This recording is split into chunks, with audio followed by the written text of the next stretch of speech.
할렐루야. 우리 옆사람과 인사합니다. 예수님의 이름으로 사랑하고 축복합니다.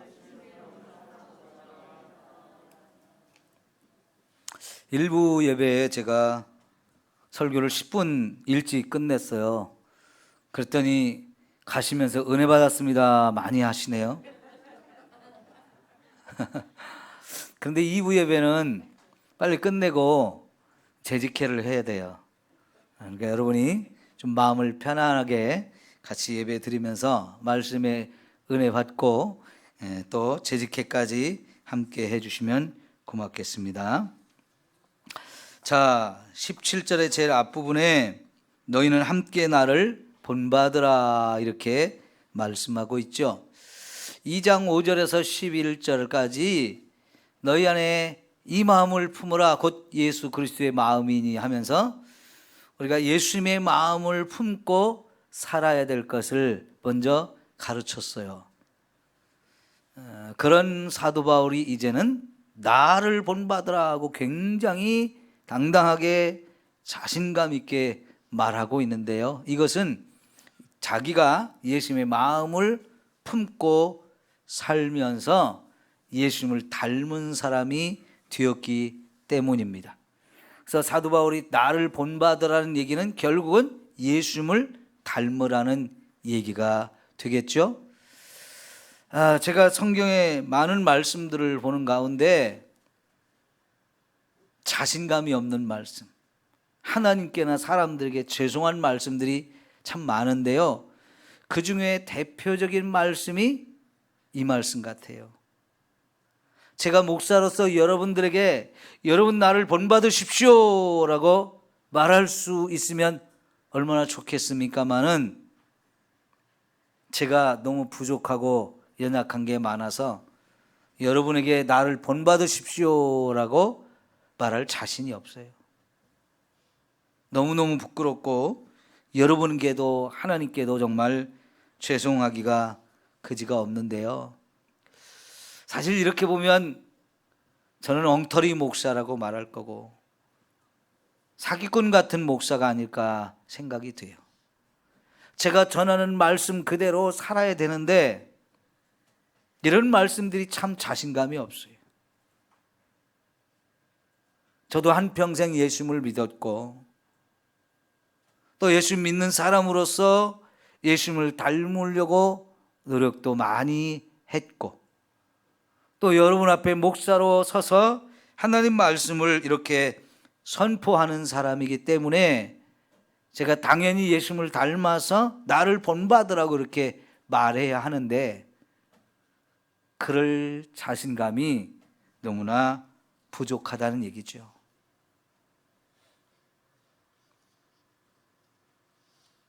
사도 바울이 예수님을 닮기 위해서 자신에게 있던 많은 좋은 것들, 자신이 얻으려고 막 힘쓰고 애써서 얻은 것들, 그것이 신앙생활에 방해가 된다면 과감하게 다 버렸다라고 얘기하고 있어요.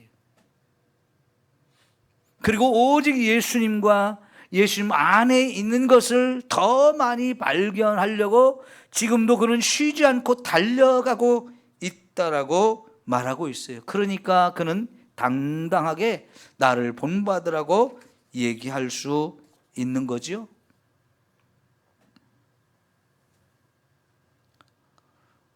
여기 17절에 보니까 너희는 함께 나를 본받으라고 말했고 그리고 나서 너희가 우리를 본받은 것처럼 빌립보 교회 많은 성도들이 바울을 본받고 디모데를 본받고 에바브로디도 같은 사람들을 본받았다는 거예요. 왜? 그들이 다 예수님을 닮은 사람들이었으니까.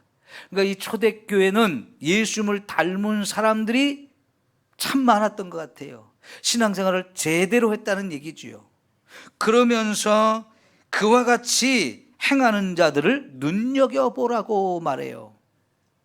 그러니까 예수님을 닮으려고 노력하고 그렇게 해서 예수님을 닮은 사람들이 주변에 있으면 그 사람들을 더 주목해 보고 그들을 인정해주고 우리도 서로 격려가 되고 힘이 되어서 나도 예수님을 닮아야지 하면서 함께 예수님을 닮기 위해서 더 따라가고 노력을 하라는 거지요. 여러분, 안디옥 교회, 초대교회 중에 안디옥 교회에서 교회를 다니지 않는 사람들이 교회를 다니는 사람을 보면서 별명을 붙여준 게 뭐였습니까? 크리스찬이라는 단어였어요.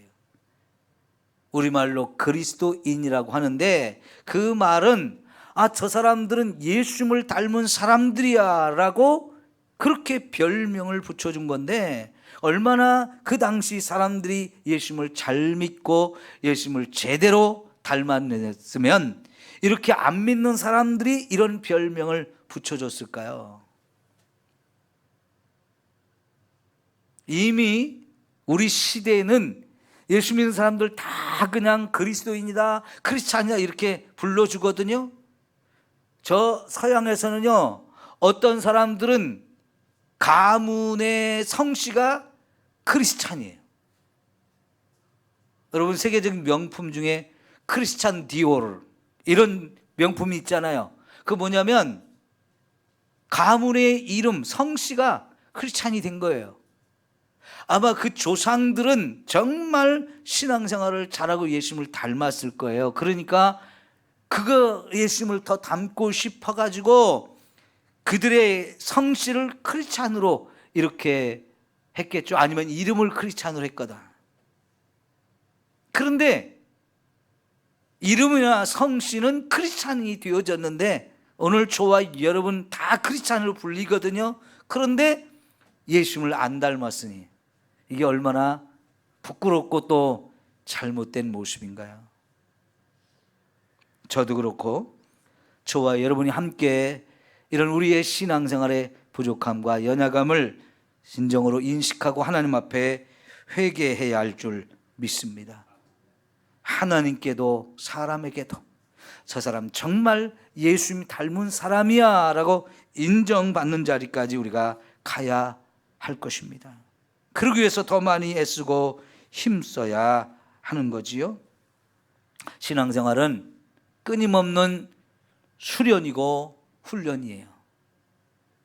날마다 나를 쳐서, 내 몸을 쳐서 십자가에 못 박으면서 가야 되는 길이기 때문에 쉽지 않습니다. 그러나 그렇게 노력하다 보면 어느덧 나에게서 예수님의 모습이 드러나게 되어질 줄 믿습니다. 여러분, 예수님이 제자들을 불러서 뭐라고 말씀하시냐면 나를 따르라 그랬죠.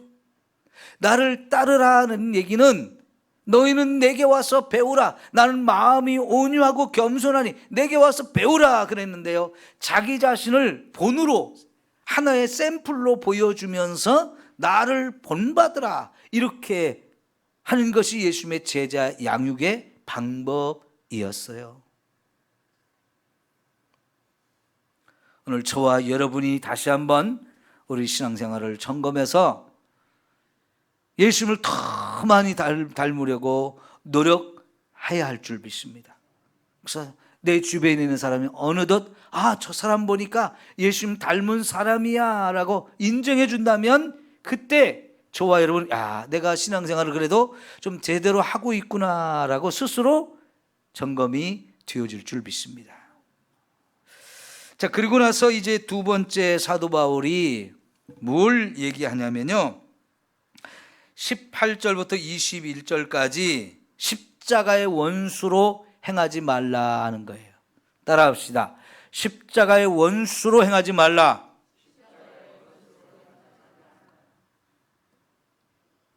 예수님을 닮았으면 좋은데 그거와는 또 반대로 십자가의 원수로 사는 사람들이 있다는 거예요. 예수 안 믿는 사람들은 십자가가 뭔지 모르니까 자기도 모르게 십자가의 원수로 살 수 있어요. 지극히 당연한 거예요. 그러나 예수님을 믿는 사람 중에도 십자가의 원수로 살고 있다면 이거는 진짜 안 되는 건데요, 우리가 예수님을 닮아가야 되는 사람이 되어야 되는데 반대로 십자가의 원수로 살고 있다는 거예요. 그 다음에 19절에 그들의 마침은 뭐라고 그랬어요? 멸망이다 그랬어요. 그러니까 십자가의 원수로 행하면 결국은 멸망을 당하는 것, 지옥에 떨어지는 길이 되어지기 때문에 저와 여러분에게는 절대로 그렇게 십자가의 원수로 살면 안 된다고 말하는데요. 거기 18절에 사도 바울이 이 십자가의 원수가 되지 말라고 전에도 여러 번 말했고 나는 그 말을 할 때마다 눈물을 흘리면서 여러분에게 호소했습니다 하는 얘기예요. 왜요? 이게 너무너무 중요하잖아요. 그 길을 가도록 내버려 두면 어떻게 돼요? 지옥의 멸망을 당하니까 결코 십자가의 원수로 살아서는 안 된다는 얘기죠. 여러분, 십자가가 뭡니까? 저와 여러분에게 십자가가 어떤 의미예요? 하나님과 예수님이 저와 여러분에게 베풀어준 사랑이 얼마나 큰지를 보여주는 증거, 그게 바로 십자가지요. 여러분, 하나님께서는 자기 아들을 이 세상에 보내서 죽어 지옥에 멸망당할 저와 여러분을 대신해서 죽으라고 하셨어요. 어찌 자기 아들을 남을 위해서 죽으라고 말합니까? 그건 사랑이 아니고는 할 수가 없는 거예요. 저와 여러분을 자기 아들을 죽여서라도 살리고 싶은 게 하나님의 마음이다 보니까, 그만큼 저와 여러분을 사랑하다 보니까 자기 아들을 이 세상에 보내시고 십자가에 죽게 하셨어요. 예수님은 이런 하나님의 사랑을 아셨고요. 그래서 이 세상에 오셔서 십자가에 죽는 길을 스스로 선택해서 가셨어요. 그러니 예수님도 우리를 너무너무 사랑하는 거지요. 나를 대신해서 죽어줄 만큼 그분이 우리를 사랑한 것, 이게 바로 십자가를 통해서 보여주는 사랑인 것입니다.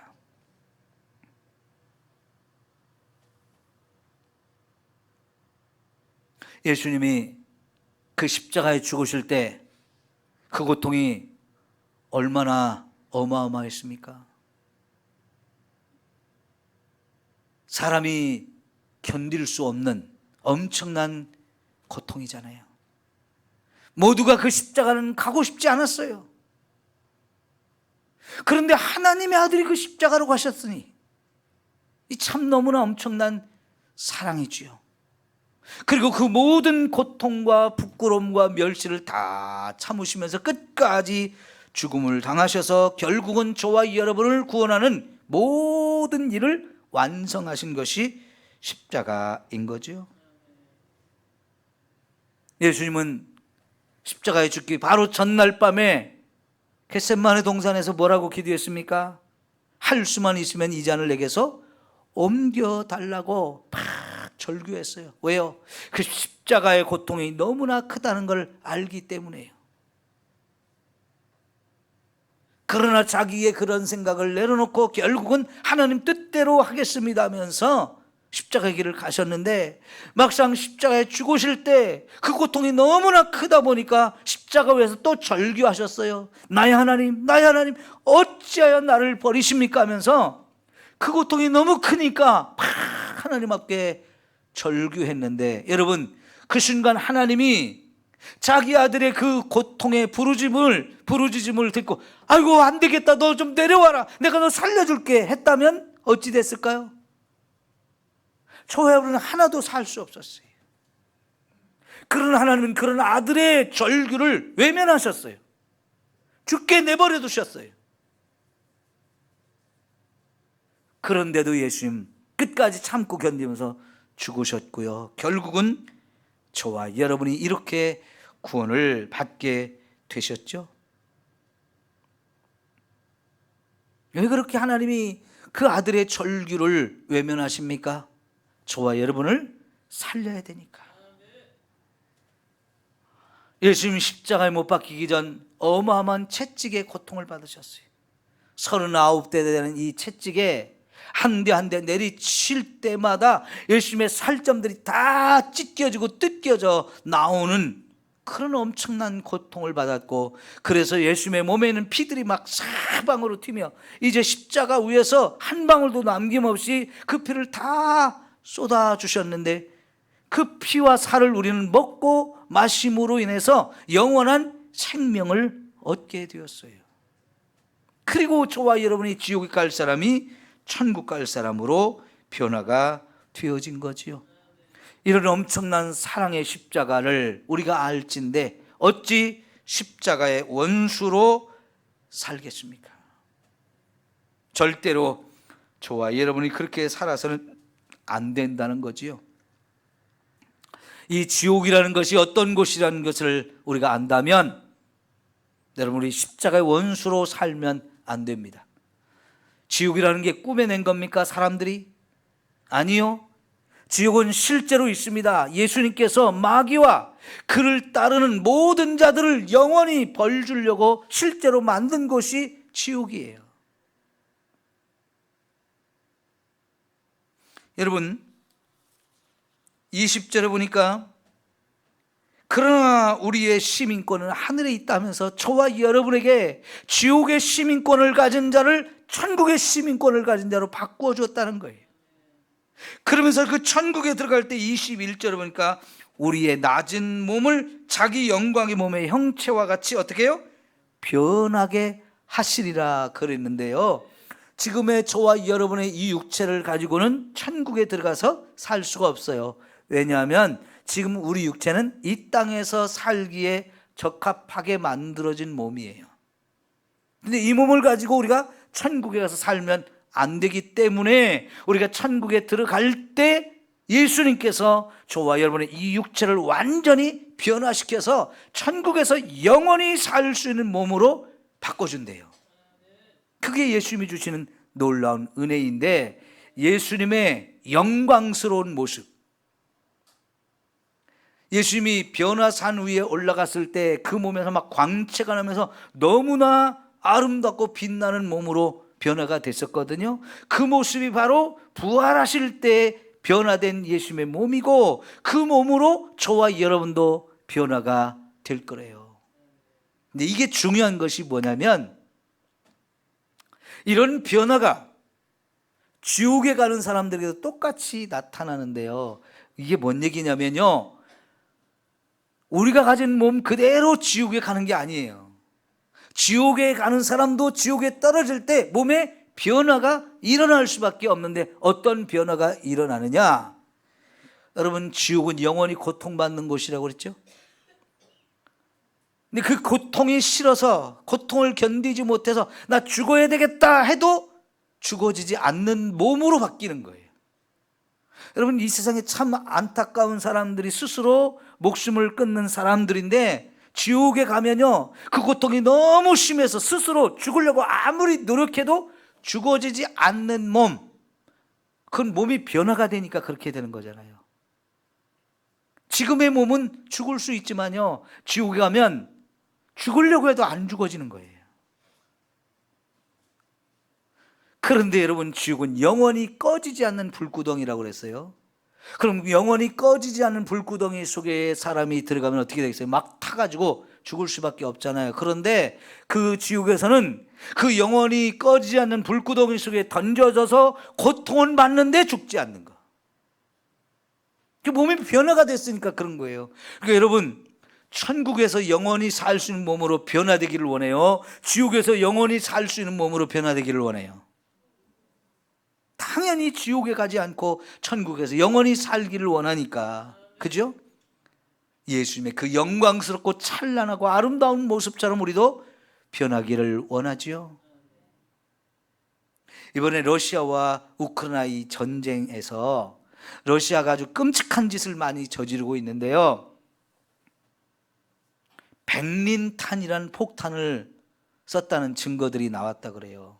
이 백린탄이라는 게 뭐냐면, 그 폭탄이 터지면 그 속에 들어있는 이 백린이라는 것이 사람 몸에 딱 붙으면 어떤 것으로도 불이 꺼지지 않고 다 탈 때까지 타들어가는 폭탄이라는 거예요. 그래서 이게 너무나 고통을 많이 주기 때문에 이런 폭탄은 절대로 사용하지 말자고 국제적으로 협약을 만들었는데도 불구하고요, 러시아가 지금 자꾸 불리해지니까 이런 폭탄을 지금 사용했다는 거예요.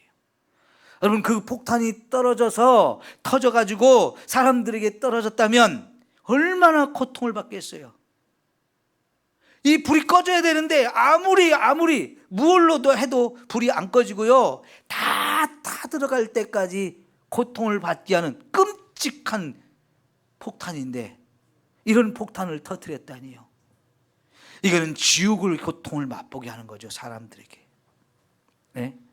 이런 곳이 지옥이래요. 근데 지옥에는 그렇게 고통을 받아도, 불이 막 뜨겁게 타올라도, 그 몸속에, 그 속에 들어있어도 타지는 않고 죽지는 않고 영원히 고통만 받는 곳이라고 하니 얼마나 끔찍해요. 이곳에 누가 간다고요?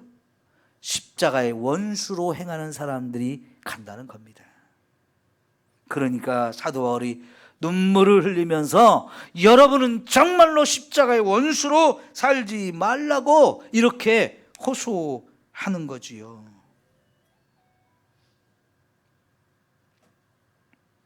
자, 그러면 십자가의 원수로 행하는 것이 뭔지 19절에 구체적으로 설명하고 있거든요. 그들의 마침은 멸망이요, 그들의 신은 뭐요? 배. 이 배를 말해요. 음식이 들어가는 배. 근데 이 배가 뭐라고요? 그들의 신, 하나님이라는 거예요. 그 자기 배, 이거를 하나님으로 생각하고 사는 사람, 이 얘기는 우리 배가 아니고 먹고 사는 일, 더 나아가서는 우리 육체적인 일, 육체를 말하는 거예요. 육체를 위해 사는 일, 그 다음에 끝에 보면 땅의 일을 생각하는 자, 그러면서 거기에서 누리는 영광을 부끄러워지도 않고 자랑하는 사람들, 이게 바로 십자가의 원수로 살아가는 사람들이라는 거예요.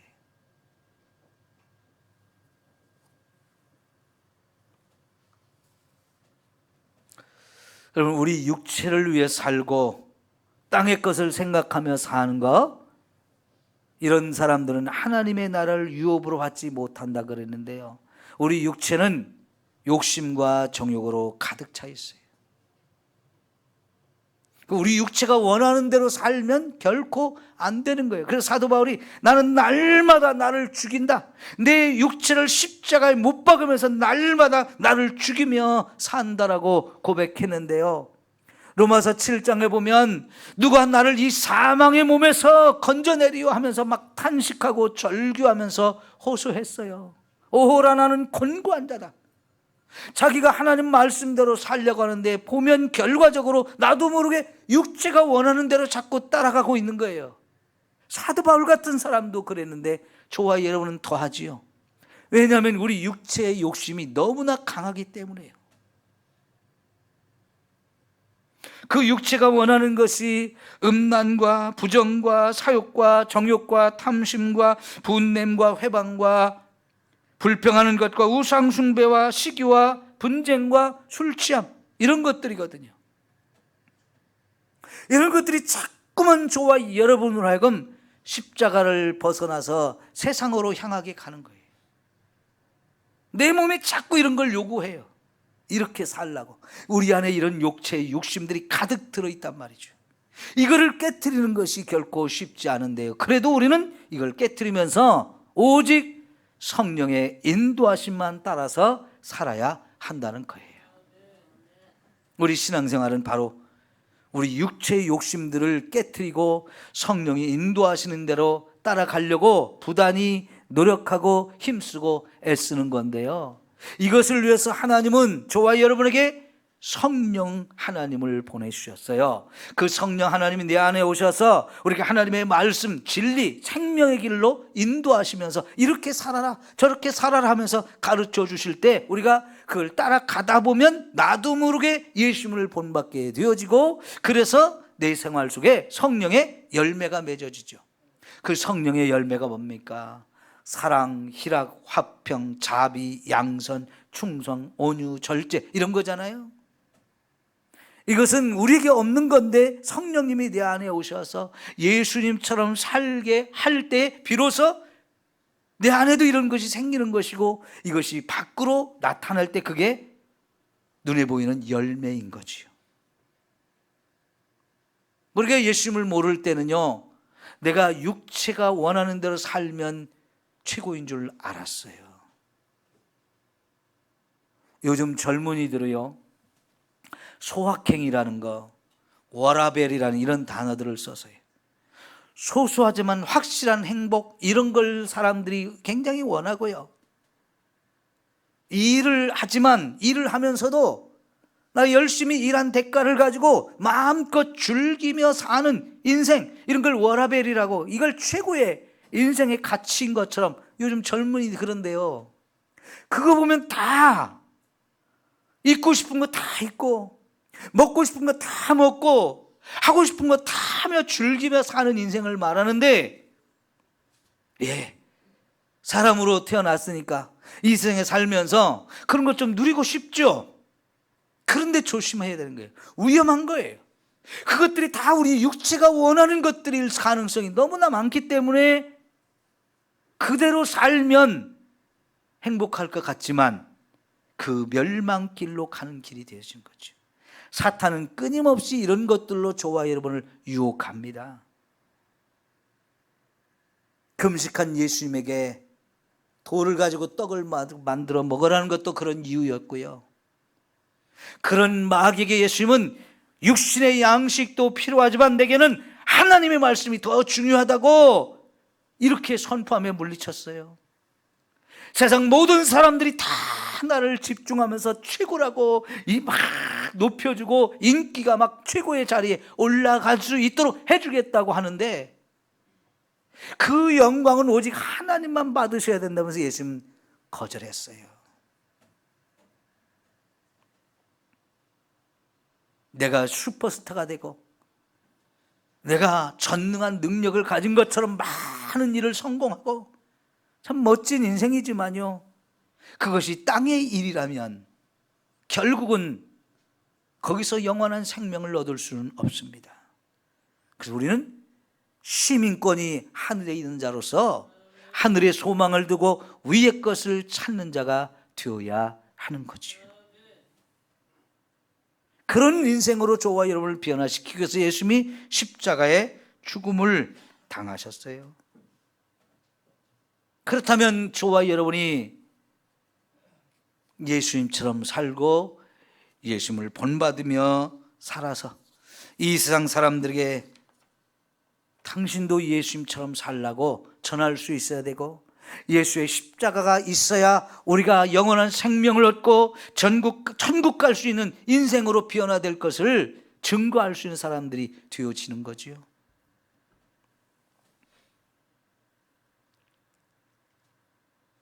예수님을 닮아야 진짜 신앙생활을 제대로 한 거지요. 예수님을 닮은 구석이 없다면 내 멋대로 산 거예요. 내 마음대로 살고 내 육체가 원하는 대로 살면서 십자가의 원수가 되어진 거예요. 여러분, 소금이라는 것을 보면 어떻습니까? 소금은 자신의 몸을 녹여서 흔적도 없이 사라진 것 같은데 결국은 썩어가는 것을 썩지 않게 하고 진짜 참맛을 내게 만들어줘요. 양초라고 하는 것도 가만히 보면 자신의 몸을 불태워서 환하게 빛을 밝혀서 어두움을 몰아내요. 예수님께서 오늘 저와 여러분에게 세상에서 소금이 되어야 되고 빛이 되어야 한다라고 말씀을 하시는 이유가, 이 세상 그냥 두면 자꾸만 죄악으로 가득 차서 자꾸만 썩어가기 때문에 썩어가는 것을 막아야 될 사람, 어두워가는 것을 빛을 비추어서 밝힐 사람들이 필요한데, 오늘 저와 여러분이 그런 사람이 되어야 한다는 거죠. 그러기 위해서는 저와 여러분이 십자가의 증인이 되어야 되고, 십자가의 사랑이 내게서 드러나져야 하는 거지요. 십자가는 사랑이니까요. 나 같은 죄인을 살려서 천국의 백성으로 만들어준 것이 십자가잖아요. 이제는 저와 여러분이 이 세상에서 나만을 위해 살고 육체만을 위해 살고 세상의 것 땅의 것만 생각하며 사는 인생이 아니라 이제 하늘의 시민권을 가진 자로서 위를 바라보며 하늘에 속한 것을 좀 내 것으로 얻으려고, 그것이 우리의 소망이 되어야 합니다. 그리고 이 땅에 여전히 땅에 속한 자로 사는 사람들에게 하늘이 있다는 것을 가르쳐주고 그 하늘 가는 길로 인도하는 저와 여러분이 삶이 되어야 할 것입니다. 그래서 내가 먼저 예수님을 본받으면 내가 살고 세상을 살릴 수 있는 이 놀라운 일을 하게 되어져요. 기도합시다.